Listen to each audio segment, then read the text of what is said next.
Hello dear friends, it's me again, back to talk about more Wacky Pack history.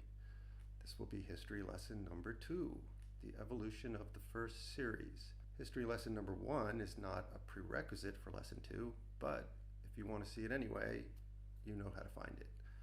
This video is going to be all about the first series, but since there have been at least 18 so-called first series at this point, I better clarify.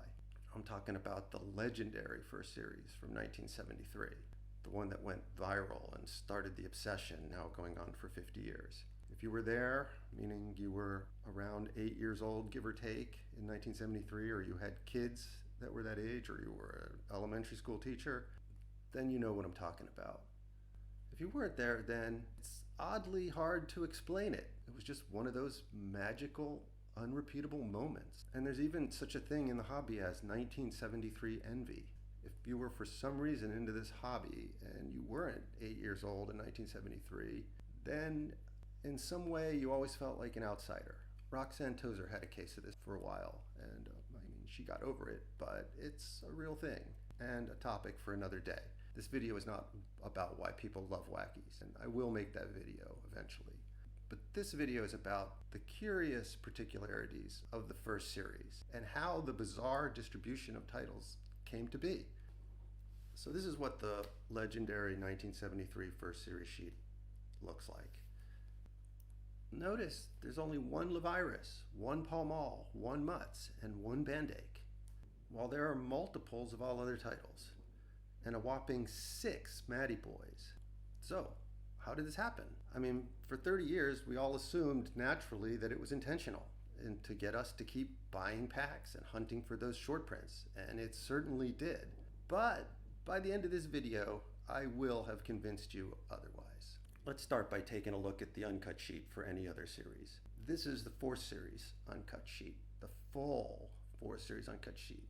You can see there's 2 sides. There's 77 stickers on the left and 77 stickers on the right. The left side is called the A side, and the right side is called the B side. And I'm sure you've noticed on your vintage cards that some of them have 1 asterisk in the copyright and some of them have 2. The cards on the A side are the ones with 1 asterisk, and the cards on the B side are the ones with 2 asterisks. And they did that so that if there was an error that needed to be fixed for some reason, they could more easily hone in on the actual card. At least they'd know what side to look for. That didn't completely narrow it down because, as you can see, there are repeats within each side. But, okay, let's take a closer look just at the A side. I'm sorry I don't have a better picture of this sheet, but it's good enough that you can see what's going on. So there are 11 columns and 7 rows. And notice the first 3 rows have an entire series on it. But the first 3 rows are 33 cards, and there's only 30 cards in the series. I don't have a pointer here, but if you look at the first 3 titles at the top left of the sheet, Wacky Packages, Fang, and Cheapios, you'll notice that they appear again at the end of the 3rd row, just after Bent. Bent is the last card of the 30, and then Wormy, Fang, and Cheapios are repeated. That's why those cards are so common. We call those double prints or long prints, or the commons. And in the 4th series, they decided to reprint the first 3 cards from the first row. But here's a 3rd series sheet, and you can see that the 3 that they duplicated at the end of the 3rd row are Never Ready, Lova, and Beanball, which are not the first 3 in the top left corner. They just chose those 3 to be the long prints. And then you can see those 3 rows are repeated exactly in rows 4, 5, and 6. It's that 7th row that makes things interesting. So let's go back to the 4th double sheet. You see, all but the last row are identical on the A side and the B side. It's just that 7th row, the bottom row, which is different. So what they did was, on the left, on the A sheet, that 7th row is a repeat of the 1st row. But on the B side, that 7th row is a repeat of the 2nd row. So the 1st row gets repeated a 3rd time on the left, and the 2nd row gets repeated a 3rd time on the right. But the 3rd row never gets repeated a 3rd time. This is the 1st row, and this shows the 5 occurrences of the 1st row on the double sheet. 3 times on the left and twice on the right, because it was repeated in the 7th row on the left, but not on the right. And now the second row. This shows the 5 occurrences of the second row on the double sheet because it was repeated in the 7th row on the right but not on the left. And now for the third row, this shows the 4 occurrences of the third row because it wasn't repeated in the 7th row on the left or on the right. So we only get 4 of those. So we get 5 copies of the first row, 5 copies of the second row, and only 4 copies of the third row. That makes all titles on the third row just a tad more rare. The exception of those are the few titles at the beginning of row 1 that are repeated on row 3. In this case, Wormy, Fang, and Cheapios. So even though those are on row 3, they're not rarer because they're also on row 1. It's not really that complicated. The first 3 rows contain a full series plus 3 duplicates. The next 3 rows are exactly the same. And then on the A side, the last row is a copy of the first row, and on the B side, the last row is a copy of the second row. And that third row never got duplicated. So in that third row are both the short prints and the long prints, interestingly enough.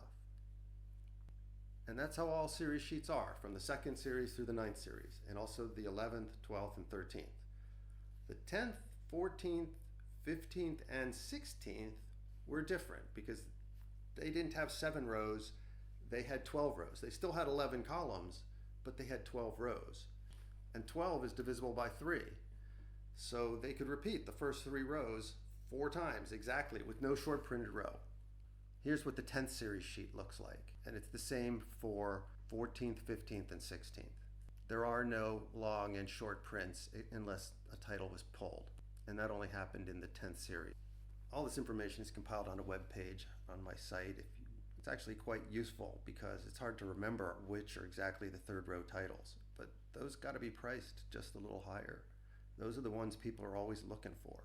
So it's all compiled here, which are third rows, which were double printed, which were replacement titles, which were pulled titles for every series. Okay, so understanding this was basic for understanding what happened in the first series. And so let's get back to that. The first series doesn't fit either mold.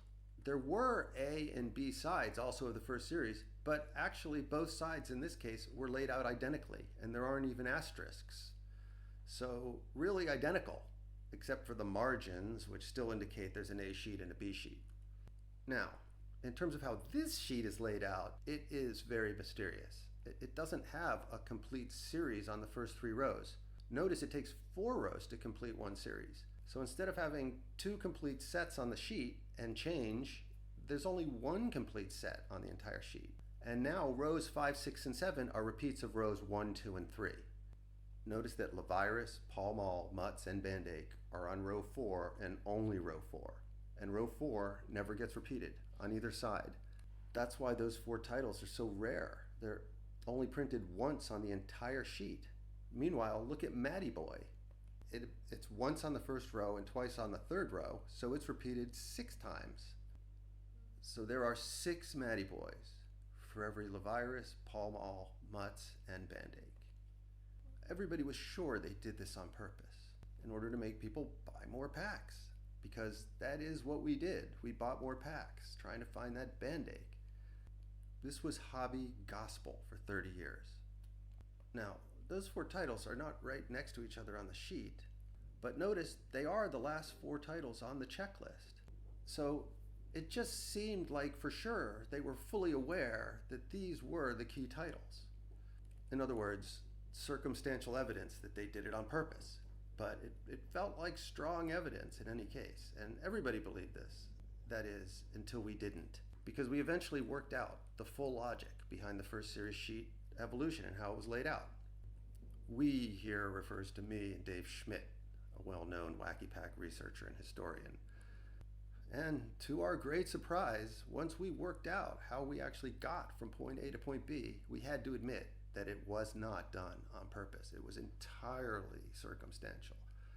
And actually, if it was done on purpose and it worked so well, why didn't they ever do it again?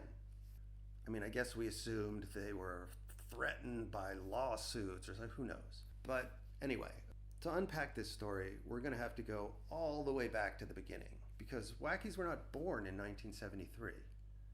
They were born in 1967 with the so-called die cut. Every one of the 30 first series titles from 1973 that we know and love were originally released as die cuts in 1967, as well as an additional 14 titles that they didn't reprint in 1973 for various reasons. This is what the very first original die cut sheet looked like. The top 4 rows constitute one complete series of 44 titles. No duplicates, no short prints, nothing nefarious went into designing this sheet. It's clear that the die cut series had a multiple of 11 titles because that was the size of the paper they were working with. If it wasn't 44, it would have been 33 or 22 or whatever. But, not surprisingly, before long, Nabisco became the first company to complain. Nabisco issued a strong C&D that Topps had to stop making 2 titles very early on: Rats, Crackers, and Cracked Animals. That's why those cards go for thousands of dollars. Now, around the year 2000, a critical breakthrough was made on this. And without this brilliant observation, we would have never figured this out. This should have led to a Brainpower Award, but I don't think we ever figured out who was the person who first realized it exactly. So, what is the observation? The observation is that when they needed to pull a title, like Rats and Cracked Animals, and they needed to reconfigure the sheet, and since the expensive part is making the die cut, they would try to do it in such a way that they would not need to order a whole new die cut. The die cut is a complicated, involved piece of hardware that needs to be made special for each sheet. So they really wanted to figure out a way to replace Rats and Cracked Animals without having to make a new die cut. How they did that was not very mysterious. They just searched for titles with as similar a die cut as possible, and then just ran with it, even if it wasn't perfect. It didn't have to be perfect, just close enough. So Rats was replaced by Weekies. It just turned out that Weekies had the closest die cut to Rats, and so Rats was replaced with a second copy of Weekies. And that's why we have a Weekies number 32, which replaced Rats number 32, and we also have the original Weekies, Weekies number 17. Likewise, Cracked Animals was replaced by Cracked Jerk, and that's why we have Cracked Jerk number 38 and Cracked Animals number 38 and another Cracked Jerk number 11. And you can see, in both cases, the die cut isn't perfect. In the top left corner here, Cracked Jerk is angled and Cracked Animals isn't. And same with Rats, so you get a slightly mismatched die cut on these. Now, what happened next is not entirely clear. Eventually, 9 more titles were pulled and replaced by ones with similar die cuts. We know which ones were pulled and what they were replaced with. We just don't know exactly what order it happened in. We do know that it didn't happen all at once. But together with Rats and Cracked Animals, by the end of the run, 11 titles were pulled. Of the 33 that remained, only 30 would make it to the first series. In other words, there were 3 titles that made it to the end of the die cut run, but still didn't make it to first series: Boredoms, Alcohol Seltzer, and Cracked Jerk. And exactly 30 of the original 44 made it to the first series. So why were these left out of the first series? Maybe they thought 30 was just a nice parsimonious number, or maybe they had C and Ds on those by this point. We don't know. The 14 titles that did not make it to the first series are called non-repeated titles, since they were the ones that were not repeated in the first series. 11 of these were actually pulled during the die cut run, and 3 were not. So you have to differentiate between non-repeated titles and pulled titles. My assumption is that those 3 titles were C and D'd, because otherwise you'd think they would have preferred to have exactly 33 titles in the first series, since it's a nice multiple of 11. Okay, so where does that get us now? By the end of the die cut run, a total of 11 titles were pulled, and sheets were printed without them. Rats and Cracked Animals were the first, for sure. But of the additional 9 pulled titles, we're not exactly sure what order it happened in. And we know it didn't happen all at once because of 2 reasons. First, some of the non-repeated titles are rarer than the others, for sure. And second, 1 slot in the sheet was replaced twice.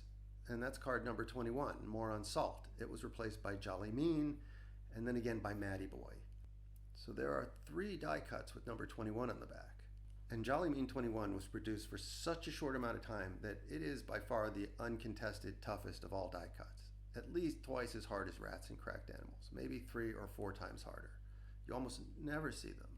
Incidentally, Moron Salt has got to be the company with the least sense of humor of all companies. I mean, we know they see Indeed Topps early in '67, and in the years preceding 2004, Topps had been consistently telling us they would never release Wackies again because of the legal climate had changed and they could no longer legally get away with it and blah, blah, blah.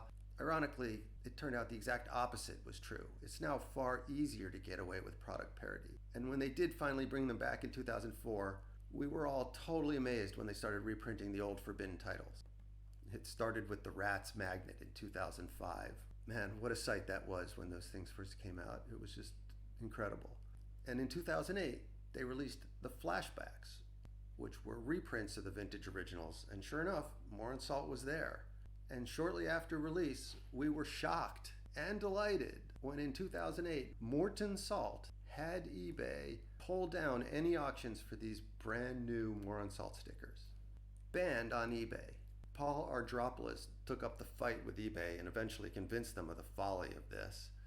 But it was entertaining. So, we've digressed. So, getting back to the sheet, Moron Salt was pulled and replaced by Jolly Mean, same die cut shape, which in turn was pulled and replaced by Matty Boy, also same die cut shape, can. We really don't know what order anything else happened in. We don't know exactly how many versions of the die cut sheet there are, but we do know eventually 11 titles had been pulled and replaced. And each time they did a replacement, they looked for a title with the closest possible die cut. And after all was said and done, the final die cut sheet looked like this. It still had 3 non-repeated titles, Boredoms, Alcohol Seltzer, and Cracked Jerk. And Cracked Jerk was on there twice because it had replaced Cracked Animals. Notice that Matty Boy is now on the sheet 3 times. So that brings us to the part of the story that took place after they finished printing the die cuts, but before they printed the first series. 2 things happened. First, they had 3 more titles that they decided not to print for some reason, Alcohol Seltzer, Boredoms, and Cracked Jerk. And now they were reconfiguring for a new series and format. They had to reconfigure for a different size sheet. And they knew for this new sheet they were going to have to make a new die cut anyway, so they no longer were restricted to looking for similar die cuts to figure out what to move, what to replace with what. So they replaced Boredoms with Mrs. Clean, they replaced Alcohol Seltzer with Crust, and they replaced one of the Cracked Jerks with J-Lo and the other with Gadzuka. And that gets us here. 2 more minor changes were then made. One of the Maddies in the 3rd row was swapped with 6-Up in the 1st row, and Quacker and Chalk in the 4th row were swapped. We don't know why they made these 2 changes exactly, but may well be so that they wouldn't end up with 2 6-Ups in the same pack. You see, cards are combined into the same pack in a pattern, and it's called the night move. If there's a card in a pack, the next one is usually 2 over and 1 up, or 2 over and 1 down, which is how a knight moves on a chessboard. But it's not particularly relevant here.